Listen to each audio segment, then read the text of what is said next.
Hello అండి, welcome back to my channel జానోస్ kitchen world. ఈరోజు నేను చుక్కకూర పప్పుని మరింత రుచిగా ఎలా తయారు చేసుకోవాలో చూపించబోతున్నాను. ఒకసారి ఈ చుక్కకూర పప్పుని ఈ విధంగా ట్రై చేయండి. రైస్లోకైనా చపాతీలోకైనా చాలా బాగుంటుందండి. చేసుకునే పద్ధతి కూడా చాలా సింపుల్గా ఉంటుంది. టేస్ట్ కూడా చాలా బాగుంటుంది. మనం రోజువారీ చేసుకునే పప్పుకే చిన్న చిన్న మార్పులు చేసుకొని ఈ విధంగా తయారు చేసుకుంటే టేస్ట్ చాలా బాగుంటుందండి.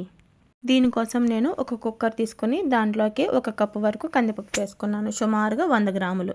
నీట్గా వాష్ చేసుకొని 1 కప్పు కందిపప్పుకి 3 కప్పుల వాటర్ని యాడ్ చేసుకోండి. మనం కుక్కర్లో చేసుకుంటున్నాం కాబట్టి 1 కప్పు క్వాంటిటీ పప్పుకి 3 కప్పుల వాటర్ అనేది కరెక్ట్గా సరిపోతాయి. ఇప్పుడు కట్ చేసుకున్న చుక్కకూరను కూడా యాడ్ చేసుకోండి. ఈ చుక్కకూర క్వాంటిటీ అనేది నా చేత్తో పట్టుకుంటే గుప్పుడు క్వాంటిటీ వచ్చిందండి. అదే కట్టల్లో అయితే 2 కట్టలు.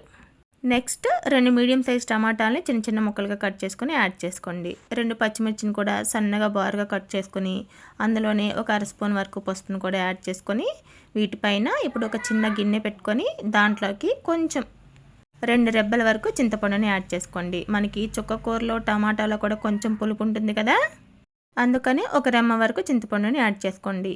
చింతపండుని ఇలా గిన్నెలో పెట్టుకొని మనం కుక్ చేసుకోవడం వల్ల మనకి పప్పు పులుపుదనానికి ఉడకదు అన్న భయం ఉండదండి. పప్పు అనేది చక్కగా ఉడికిపోతుంది. ఇప్పుడు ఈ కుక్కర్కి మూత పెట్టేసి స్టవ్ మీద పెట్టుకొని 5 నుంచి 6 విజిల్స్ వచ్చే వరకు ఉంచుకొని స్టవ్ ఆఫ్ చేసుకోవాలి.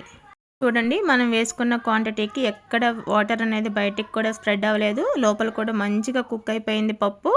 అంటే మనం వేసుకున్న వాటర్ అనేది పర్ఫెక్ట్గా సరిపోయినట్లు. చూసారా, పప్పు కూడా ఎంత చక్కగా ఉడికిపోయిందో. ఇప్పుడు ఈ చింతపండుని పప్పులోకి వేసేసుకొని పప్పు గిరట తీసుకొని మంచిగా మెదుపుకోవాలి. ఆల్రెడీ పప్పు మెత్తగా మెదిగిపోయిందండి. ఇంకెక్కడైనా మెదపాలనుకుంటే కొంచెం అట్లా ప్రెస్ చేసుకుంటూ ఉంటే సరిపోతుందన్నమాట. చూడండి, పప్పు ఎంత చక్కగా మెదిగిపోయిందో. మనం పోసుకున్న వాటర్ కూడా కరెక్ట్గా సరిపోయింది కన్సిస్టెన్సీ అనేది. ఇప్పుడు దీంట్లో టేస్ట్కి తగినట్లుగా ఉప్పు కారం కూడా యాడ్ చేసుకోవాలి. ఇప్పుడు ఇదంతా కలిసేలాగా ఒక్కసారి చక్కగా పప్పు గుత్తితో కలుపుకోండి, లేదంటే గిరిటితో కలుపుకున్నా పర్వాలేదు. నేను ఆల్రెడీ పప్పు గుత్తి పెట్టాను కాబట్టి పప్పు గుత్తితోనే కలిపేస్తున్నా. ఇలా కలుపుకున్న పప్పుని పక్కన పెట్టేసుకొని ఇప్పుడు దీనికి మనం తాలింపు పెట్టుకుందాం. పప్పు రుచి అనేది తాలింపు మీద డిపెండ్ అయి ఉంటుందండి. తాలింపుకుండే టేస్ట్తోనే పప్పు టేస్ట్ అనేది చాలా బాగుంటుంది. దీనికోసం స్టవ్ వెలిగించుకొని 2 టేబుల్ స్పూన్ల వరకు ఆయిల్ వేసుకొని ఆయిల్ బాగా హీట్ అయిన తర్వాత 1 టీ స్పూన్ వరకు ఆవాలు చిటపటమన్న తర్వాత ఒక 5-6 వెల్లుల్లి రెబ్బలు, 2 ఎండుమిరపకాయలు కూడా యాడ్ చేసుకోండి.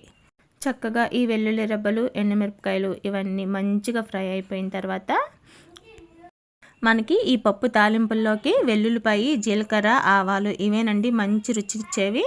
ఇవి మాత్రం కంపల్సరీ వేసుకోవాలి. ఇప్పుడు చివరిగా కొంచెం కరివేపాకును కూడా యాడ్ చేసుకొని లాస్ట్లో 1/2 స్పూన్ వరకు ఇంగువను కూడా యాడ్ చేసుకోండి. ఇప్పుడు సన్నగా కట్ చేసి పెట్టుకున్న ఒక మీడియం సైజ్ ఉల్లిపాయ ముక్కలను కూడా యాడ్ చేసుకొని ఈ ఉల్లిపాయ ముక్కలు అనేది మంచిగా గోల్డెన్ బ్రౌన్ కలర్ వచ్చే వరకు ఫ్రై చేసుకోవాలి. ఉల్లిపాయ ముక్కలు పచ్చిగా అస్సలు ఉండొద్దండి. మంచి కలర్ వచ్చే వరకు ఫ్రై చేసుకొని ఆ తర్వాతే పప్పుని యాడ్ చేసుకోవాలి.